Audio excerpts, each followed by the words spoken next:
6 Telugu news కి స్వాగతం. TDP విజయం తథ్యం, వచ్చేవన్నీ మంచి రోజులే. భవిష్యత్తుకు గ్యారంటీ కార్యక్రమంలో ఆదిరెడ్డి.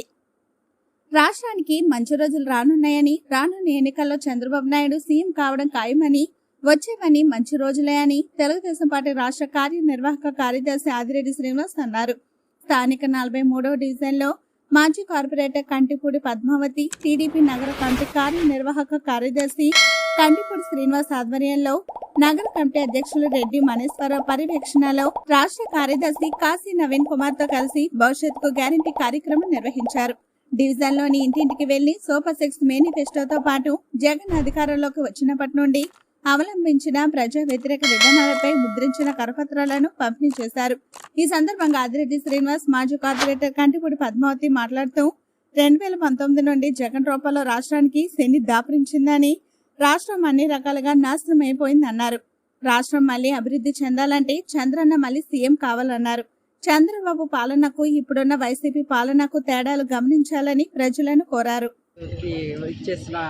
ఆదిరెడ్డి శ్రీనివాస్ గారికి, అలాగే మా కమిటీ నెంబర్లందరూ కూడా, టౌన్ కమిటీకి, మా వార్డు కమిటీ నెంబర్లు, ఇలాగ ఇక్కడికి వచ్చిన సోదరి మండలందరికీ కూడా చాలా కృతజ్ఞతలు. ఎందుకంటే ఈరోజు వైసీపీ పరిపాలన ఎంత సోదరి మండలందరూ కూడా ఎంత బాధపడుతున్నారో ప్రతి క్షణం మాకు తెలుసు. ఆ బాధ నుంచి విముక్తి చేయాలి అందరికీ కూడా చంద్రబాబు నాయుడు గారు ఆధ్వర్యంలో ఇలాగా మన ఆదిరెడ్డి శ్రీనివాస్ గారిని మేమందరం కూడా గెలిపించుకొని మళ్ళీ మా వార్డు, మా రాజమండ్రి అంతా కూడా సుఖ సంతోషాలతో ఉండాలని కోరుకుంటూ వార్డులో దిగడం మొదలైంది.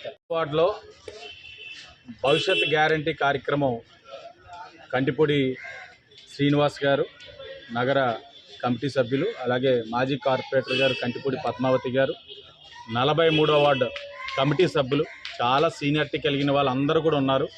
వాళ్ళందరి యొక్క పర్యవేక్షణలోనే నగర కమిటీ నాయకులు అందరం కలిపి ఇంటింటికి తిరుగుతూ ఉన్నాం. విశేషమైన స్పందన మేము చెప్తానే ఉన్నాం. పండగ అయిన తర్వాత ప్రజల్లో చాలా మార్పు వస్తుంది.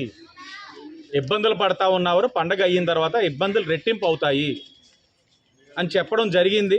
దానికి అనుగుణంగా ఈ రోజున ప్రజలందరూ కూడా చెప్పేది ఒకటే, మార్పు రావాలి. ఈ ఆర్థికపరమైన సమస్యలను భరించలేకపోతా ఉన్నాం, వ్యవస్థలు బాగాలేదు, ఇవన్నీ మార్పు రావాలి అని అంటే తెలుగుదేశం జనసేన పార్టీ అధికారంలో వస్తేనే మా సమస్యలు తీరుతాయని ఒక భావనలో పెద్దవాళ్ళు మొదలుకొని పిల్లలు కూడా చెప్పేది ఇదే. కాబట్టి వైసీపీ వాళ్ళు ఇంకా గమనించి ఆ 175 వైనాట్ ప్రగల్భాలు పలకడాలు తగ్గించుకొని కనీసం డిపాజిట్లు రావడానికైనా ప్రయత్నాలు చేసుకుంటే మంచిదన్నది మా సూచన.